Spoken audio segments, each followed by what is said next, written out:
Hello बच्चा party, welcome to my channel Science Academy. This is Sagar Patil, your physics faculty. और आज हम बात करने वाले हैं चार्ज डिस्ट्रीब्यूशन और गाउसियन लॉ के एप्लीकेशन के बारे में। लेकिन before start this video lecture we will recall the previous lecture. क्या पढ़ा था हमने अब तक? तो हमने अब तक पढ़ा है electrical field due two point charge, Gaussian law, electrical flux, flux line की कैरेक्टरिस्टिक, चार्ज, क्वांटाइजेशन।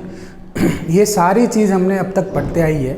अगर आपको वो सारी चीज़ों को फील करना है and if you want to learn all those concept, just do one thing, search Science Academy in YouTube search box and subscribe my channel and press that bell notification as well. So start करते हैं charge distribution के लिए।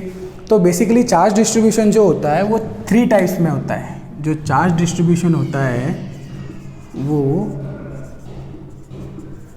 3 type का होता है। कौन सा? तो फर्स्ट होता है linear charge distribution. Second one जो होता है that is surface charge distribution. Surface charge distribution, ठीक है। और लास्ट वन है that is volume charge distribution. चलो, जैसे कि आप जानते हो लीनियर यानी क्या हुआ? लीनियर यानी कोई भी ऐसी चीज़ जिसको सिर्फ एक सिंगल डायमेंशन होगा, या तो फिर x होगा या y होगा या फिर z होगा। दैट मीन्स या तो लेंथ होगी या तो विड्थ होगी या तो हाइट होगी, वॉटेवर, कुछ भी क्या होगा, सिर्फ एक होगा। सो उसी को बोलते हैं लीनियर चार्ज डिस्ट्रीब्यूशन। तो उसके अगर मेरे को चार्ज डिस्ट्रीब्यूट करना है तो कुछ मैं इस तरीके से डिस्ट्रीब्यूट कर सकता हूँ, देख रहे हो, ठीक है। और ये चीज़ कैसी होती है? One dimensional. कैसी होती है? One dimensional. बात करें सरफेस के लिए, तो सरफेस के लिए यानी क्या? सरफेस यानी होता क्या है? तो सरफेस यानी प्लेन जिसको कितने डायमेंशन होता है? 2 डायमेंशन, यानी x y, y z, z x, कोई भी एक प्लेन होगा, ठीक है। तो जिसको क्या होगी? लेंथ और विड्थ, या फिर विड्थ और हाइट, या फिर विड्थ और लेंथ। डबल हो गया ना, ठीक है। चीज़ को समझो, सिर्फ कंसेप्ट को समझो, ठीक है। कोई भी क्या होंगे? 2 डायमेंशन होंगे, उसी को कहेंगे surface charge distribution. That means कि कोई एक सरफेस पे मैंने चार्ज को डिस्ट्रीब्यूट कर दिया है, ठीक है। और ये कैसी क्वांटिटी है? 2 डायमेंशनल। और बात करते हैं वॉल्यूम चार्ज डिस्ट्रीब्यूशन की। तो वॉल्यूम चार्ज डिस्ट्रीब्यूशन यानी क्या? तो ऐसी चीज़ जिसके या फिर ऐसा वॉल्यूम जिसके ऊपर मैंने किसको डिस्ट्रीब्यूट किया है? चार्ज को। यानी ये कैसी क्वांटिटी हो गई? 3 डायमेंशनल क्वांटिटी। तो वही सेम चीज़, जैसे कि देख लो यहाँ पे मैं ड्रॉ कर रहा हूँ, ये रहा मेरा कोई भी एक क्यूब जिसके ऊपर मैंने चार्ज को क्या कर दिया है? डिस्ट्रीब्यूट कर दिया है। सो ये कैसी क्वांटिटी हो गई? 3 डायमेंशनल। चलो बात करते हैं इसकी डिनोटेशन की, कि इसको किस तरीके से डिनोट कर सकते हैं। तो लीनियर चार्ज डिस्ट्रीब्यूशन को डिनोट करते हैं लैम्बडा से, इसको डिनोट करते हैं सिग्मा से सरफेस को, और इसको डिनोट करते हैं रो से। अब बात करते हैं इसके फॉर्मूला की। तो फॉर्मूला सिंपल है यार, लैम्बडा इज इक्वल टू होता है Q अपॉन L। इसका सीधा सा मीनिंग ये है कि सपोज 1 मीटर में 10 कूलम चार्ज है। क्या? 1 मीटर में 10 कूलम चार्ज है। तो अगर 5 मीटर का लेंथ होगा तो कितने चार्ज होंगे? 50 कूलम, ठीक है। सीधा सा मल्टीप्लिकेशन है। तो बस एक ही ऐसी क्वांटिटी है जिसमें पर मीटर में कितना चार्ज डिस्ट्रीब्यूट हुआ है वो दिया होता है। That is called as a linear charge distribution. Surface के लिए क्या होगा कि पर यूनिट एरिया में कितना चार्ज डिस्ट्रीब्यूट किया हुआ है। सो इसके लिए क्या आएगा? Q upon A।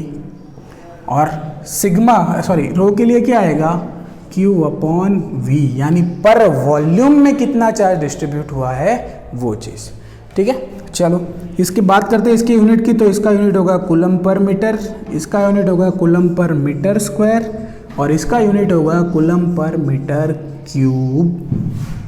समझ रहे हो? क्यूब लेंथ का यूनिट मीटर, एरिया का मीटर स्क्वायर, क्यूब का मीटर क्यूब, ठीक है।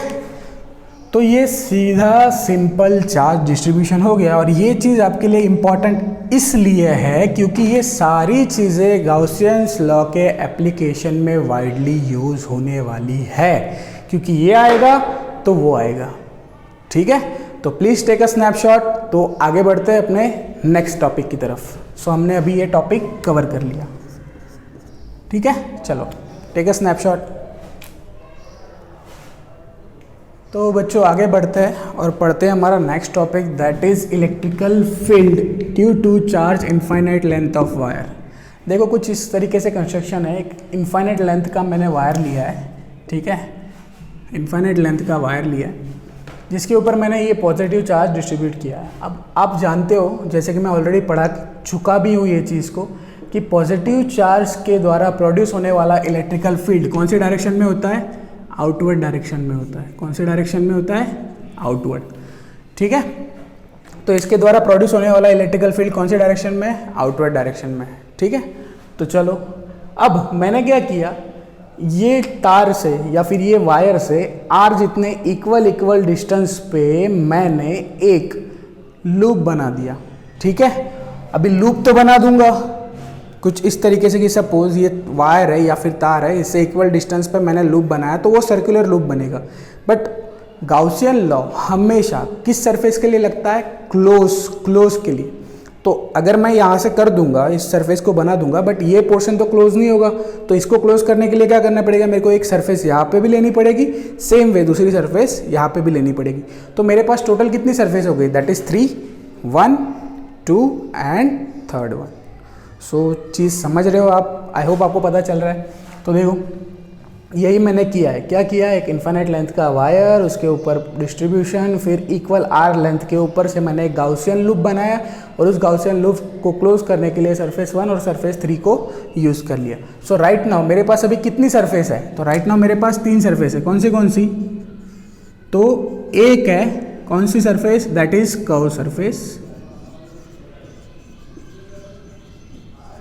और सेकेंड वन दो जो है वो है राउंड सरफेस, ठीक है। चलो बात करते हैं गाउसियन लॉ के हिसाब से। तो गाउसियन लॉ क्या कहता है? तो गाउसियन लॉ कहता है phi is equal to vector E dot d A या फिर सिग्मा क्यू अपॉन एप्सिलॉन 0। ये फॉर्मूला आपको ये तीनों सरफेस के लिए यूज़ करना है, ठीक है। ई डॉट डी ए यानी क्या? तो ई और एरिया यानी इलेक्ट्रिकल फील्ड और एरिया के बीच का एंगल। तो देख लो आप, इलेक्ट्रिकल फील्ड और एरिया के बीच का एंगल मेरे को फाइंड करना है। तो area is a vector quantity जो ऑलरेडी हम डिस्कस कर चुके हैं और उसकी डायरेक्शन हमेशा कहाँ होती है?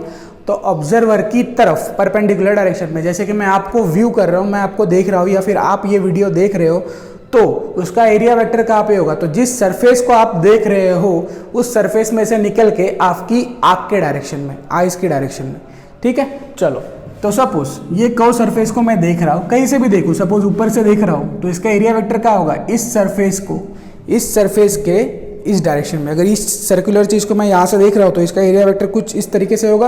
और इलेक्ट्रिकल फील्ड भी कौन सी डायरेक्शन में? आउटवर्ड डायरेक्शन में, जैसे कि मैंने यहाँ पे बताया। तो दोनों के बीच का एंगल क्या हो गया? 0। यानी कर्व सरफेस के लिए ई और ए के बीच का एंगल क्या हो गया? दैट इज 0 डिग्री, ठीक है। और बात करते हैं राउंड सरफेस के लिए। तो राउंड सरफेस के लिए ध्यान से देखो ये एक राउंड सरफेस हो गया, जैसे कि ये यहाँ पे, इसको मैं यहाँ से ऑब्जर्व कर रहा हूँ ऐसा कुछ इस तरीके से। तो इसका एरिया वेक्टर यहाँ पे आएगा, तो ये बाहर के डायरेक्शन में, बट इलेक्ट्रिकल फील्ड का डायरेक्शन कहाँ पे? बाहर के डायरेक्शन में। तो इन दोनों के बीच का एंगल क्या हो गया? कुछ इस तरीके से परपेंडिकुलर, यानी क्या हो गया? 90 डिग्री हो गया। तो देखो यहाँ पे भी 90, यहाँ पे भी 90, दैट्स वाई 90। अभी आप मेरे को बताओ, इसको अगर मैं सॉल्व करूंगा किसके लिए? टोटल फ्लक्स के लिए। तो टोटल फ्लक्स यानी क्या होगा? टोटल नेट फ्लक्स यानी क्या होगा? φ1 प्लस φ2 प्लस φ3। अभी φ1, φ2 और φ3 क्या है? तो φ1 यानी सरफेस 1 की वजह से प्रोड्यूस होने वाला फ्लक्स, φ2 यानी सरफेस 2 की वजह से, φ3 यानी सरफेस 3 की वजह से। चलो तो φ1 की बात करते हैं। तो φ1 के लिए क्या होगा? ई डॉट डी ए प्लस कौन सी सरफेस के लिए? सरफेस 1। फिर क्या होगा? ई dot d a surface 2 plus E dot d a surface 3। चलो ई डॉट डी ए डॉट को निकालेंगे तो क्या आएगा? Cos theta. और कॉस थीटा सरफेस 1 के लिए थीटा की वैल्यू क्या है? तो यहाँ पे देखो दैट इज 90, यानी ये टर्म्स क्या हो गया? 0। Plus E dot d a surface 2 plus, इसके लिए बात करते हैं तीसरे के लिए। तो तीसरे के लिए देखो थीटा अगेन 90, तो theta 90 again cos 90 is equal to 0 because dot product है, तो इसका होगा ई डी ए कॉस 90 और कॉस 90 की वैल्यू 0, सो अगेन ये 0। सो क्या बचा वेक्टर ई डॉट डी ए, लेकिन किसके सरफेस के लिए, सरफेस नंबर 2 के लिए। सो टोटल नेट फ्लक्स जो होगा वो दूसरी सरफेस से प्रोड्यूस होने वाले इलेक्ट्रिकल फ्लक्स के बराबर होगा। ठीक है, समझ रहे हो चीज़ों को? चलो, तो यहाँ तक समझ आ गया होगा। स्टार्ट करते आगे बढ़ते इसके ऊपर से। तो क्या होगा क्यू नेट, अभी मैं सरफेस 2 लिखना छोड़ देता हूँ, तो यहाँ पे होगा integration E dot d A is equal to sigma q upon epsilon 0। अभी सिग्मा क्यू क्या है, तो याद रखना बच्चों, सिग्मा क्यू यानी गॉसियन सरफेस के अंदर कवर होने वाला इलेक्ट्रिकल चार्ज। ठीक है, तो इसके लिए हमने पढ़ा था क्या, अभी थोड़ी देर पहले पढ़ा, लीनियर चार्ज डिस्ट्रीब्यूशन। क्यों linear? Because wire is a one dimensional, wire को सिर्फ एक ही डायमेंशन होता है एंड दैट इज लेंथ। ठीक है, चलो तो इसको हम कुछ इस तरीके से लिखेंगे, E D A cos theta, because dot product था निकाल दिया, सो कॉस थीटा आ गया। सिग्मा क्यू, सिग्मा क्यू को किस तरीके से सॉल्व करेंगे, तो lambda is equal to Q upon L. So अगर क्यू को मैं सब्जेक्ट बना लूँ that is lambda into L, तो यहाँ पे भी क्या आएगा, lambda into L upon epsilon 0। ठीक है, चलो इंटीग्रेशन रह गया, इंटीग्रेशन रह गया, यहाँ पे भी इंटीग्रेशन रह गया है, कुछ इस तरीके से बना देंगे, इंटीग्रेशन इंटीग्रेशन इंटीग्रेशन इंटीग्रेशन। ठीक है, चलो आगे बढ़ते हैं। ई कांस्टेंट सो बाहर आ जाएगा, integration D A cos theta की जगह पे आ जाएगा कॉस 0 सिग्मा एल यानी लैम्बडा एल अपॉन एप्सिलॉन 0। चलो E integration of D A cos 0 की value 1 lambda L upon epsilon 0। चलो ई, हाँ ये चीज़ क्या है, इंटीग्रेशन डी ए यानी क्या, तो जो गॉसियन सरफेस लिया है उसका एरिया। तो यहाँ पे देखो गॉसियन सरफेस कौन सी है, ओनली कर्व, और आपको पता होना चाहिए कर्व यानी सिलेंड्रिकल सर्कमफेरेंस का एरिया का फॉर्मूला क्या होता है, that is 2 pi R L. तो वही चीज़ मैं यहाँ पे लिखूंगा, क्या लिखूंगा, 2 pi R L is equal to lambda L upon epsilon 0। So E को सब्जेक्ट बनाओ, बाकी सबको उधर भेज दो, तो क्या आएगा, lambda L upon epsilon 0 into 1 upon 2 pi R L, L से एल कैंसल, क्या बच गया, हाँ लैम्बडा अपॉन 2 पाई एप्सिलॉन 0। एक काम करते हैं, इसको 2/2 से मल्टीप्लाई करते हैं, क्यों तो बताता हूँ 2 मिनट। देखो क्या आएगा, 2 lambda divided by 4 pi epsilon 0 into r. देखो ये चीज़ जानते हो कुछ, 1 अपॉन 4 पाई एप्सिलॉन 0 यानी क्या होता है, दैट इज के। सो यहाँ पे क्या आएगा, E is equal to 2k lambda upon r, that means E proportional to 1 upon r. ठीक है, इसका मतलब क्या है कि अगर आप लेंथ को बढ़ाते जाओगे तो इलेक्ट्रिकल फील्ड क्या होते जाएगा, कम होते जाएगा। किस तरीके से, तो आप ही इमेजिन करो, सपोज इस चार्ज के पास में कहीं पे भी एक दूसरा चार्ज मैं लाऊं तो इसके बीच में लगने वाला इलेक्ट्रिकल फील्ड ज़्यादा होगा।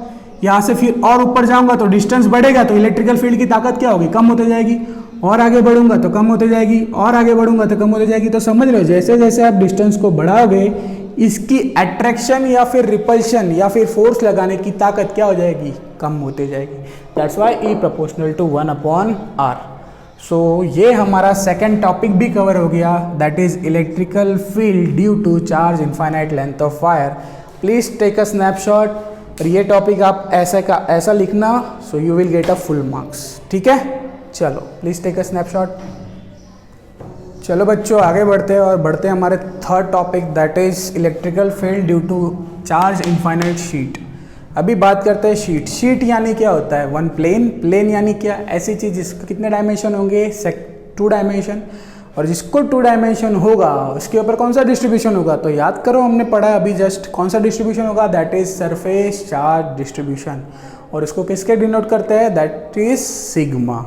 ठीक है, तो चलो आगे बढ़ते हैं। जिसको फर्स्ट वाली थ्योरी पूरी की पूरी पता चली होगी उसके लिए ये सारी चीज़ें मामू हैं। ठीक है, चीज़ों को समझो, आपको इजीली पता चल जाएगा। देखो क्या किया है मैंने, एक इनफाइनाइट लेंथ का शीट लिया है, दैट मीन्स क्या, तो सपोज ये शीट है इनफाइनाइट लेंथ का, इसके लिए मैंने क्या किया है, गाउसियन सरफेस लिया है कुछ इस तरीके से। अभी ये कुछ ऐसा होगा, ठीक है, आप देख सकते हो दोनों साइड पे, तो देखो ये कुछ इसी तरीके से, ठीक है। अब आप मेरे को बताओ, इसके ऊपर मैंने अगर चार्ज डिस्ट्रीब्यूट किया है तो इसका इलेक्ट्रिकल फील्ड या फिर प्रोड्यूस होने वाला इलेक्ट्रिकल फील्ड किस तरीके से होगा, आउटवर्ड डायरेक्शन, यहाँ से भी, ऊपर भी, नीचे भी, यानी बाहर जाने वाले डायरेक्शन में होगा। तो वही मैंने दिखाया, बाहर जाने वाले डायरेक्शन में क्या है, इलेक्ट्रिकल फील्ड है, ठीक है। चलो गाउसियन सरफेस की बात करते हैं, तो गाउसियन सरफेस अगेन कैसा होना चाहिए, क्लोज होना चाहिए।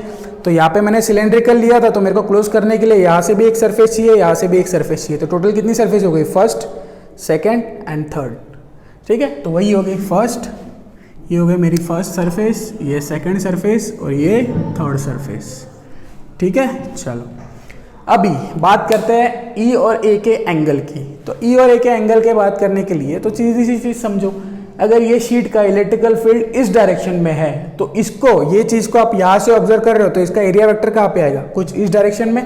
तो देखो इसका एरिया वेक्टर इस डायरेक्शन में और इलेक्ट्रिकल फील्ड भी इस डायरेक्शन में, तो दोनों के बीच का थीटा क्या हो गया, that is 0 degree. Same thing इसके लिए भी, इसका इलेक्ट्रिकल फील्ड इस डायरेक्शन में, आप यहाँ से ऑब्जर्व करोगे तो that means theta is equal to 0 degree. अब बात करते हैं कर्व सरफेस की। तो कर्व सरफेस के लिए क्या करना है, अगेन इस चीज़ को कहाँ से ऑब्जर्व करना है, ऊपर से या फिर नीचे से, कहीं से भी कर लो, कोई भी एक डायरेक्शन से। सो इसका एरिया वेक्टर इस डायरेक्शन में, बट इलेक्ट्रिकल फील्ड कौन सी डायरेक्शन में, ये देखो इलेक्ट्रिकल फील्ड कौन सी डायरेक्शन में है, इस डायरेक्शन में। तो इलेक्ट्रिकल फील्ड इस डायरेक्शन में, एरिया वेक्टर इस डायरेक्शन में, तो थीटा इज इक्वल टू कितना हो गया, दैट इज 90 डिग्री। तो तीनों सरफेस के लिए मेरे पास थीटा अवेलेबल है। तो अगर मैं क्यू या फिर फाई नेट निकालना चाहूँ कि नेट फ्लक्स कितना होगा, तो दैट वन φ1 प्लस φ2 प्लस φ3, यानी क्या, फर्स्ट सरफेस की वजह से होने वाला प्रोड्यूस होने वाला फ्लक्स, सेकंड सरफेस की वजह से प्रोड्यूस होने वाला फ्लक्स और थर्ड सरफेस की वजह से प्रोड्यूस होने वाला फ्लक्स, तीनों की टोटल। चलो पहले द्वारा प्रोड्यूस होने वाला फ्लक्स, मेरा फॉर्मूला क्या है, इंटीग्रेशन ई डॉट डी ए, लेकिन कौन सी की वजह से, पहले की वजह से, plus integration E dot d ए किसकी वजह से, दूसरे की वजह से, इंटीग्रेशन ई डॉट डी ए किसकी वजह से, तीसरे की वजह से। चलो आप ही ध्यान से देखो, इंटीग्रेशन को हटाऊंगा या फिर ई डॉट, ये डॉट को हटाऊंगा तो क्या आ जाएगा, कॉस थीटा आएगा, कॉस थीटा। लेकिन पहली सरफेस के लिए थीटा इज इक्वल टू क्या है, 0 है, दैट मीन्स ये इसकी वैल्यू 0, गलत बोला, थीटा इज इक्वल टू 0 है, दैट मीन्स इसकी वैल्यू कभी भी 0 नहीं होगी, क्योंकि cos 0 की वैल्यू क्या आती है, 1 आती है। दैट मीन्स ये टर्म 0 होने वाला नहीं है। अगर ये टर्म 0 होने वाला नहीं है तो ये टर्म्स भी 0 नहीं होगा, बिकॉज इसका भी थीटा 0 है, थर्ड सरफेस देखो। तो 0 क्या हो जाएगा, ये वाला, ये टर्म्स क्या हो जाएगा, कैंसल आउट, बिकॉज cos 90 आएगा, ई डी ए cos 90, और cos 90 की वैल्यू क्या होती है, 0, तो ये टर्म्स निकल गया। तो मेरे पास कितने टर्म्स बचे, पहली सरफेस वाला और थर्ड सरफेस वाला, that means integration E dot d A plus integration E dot d A.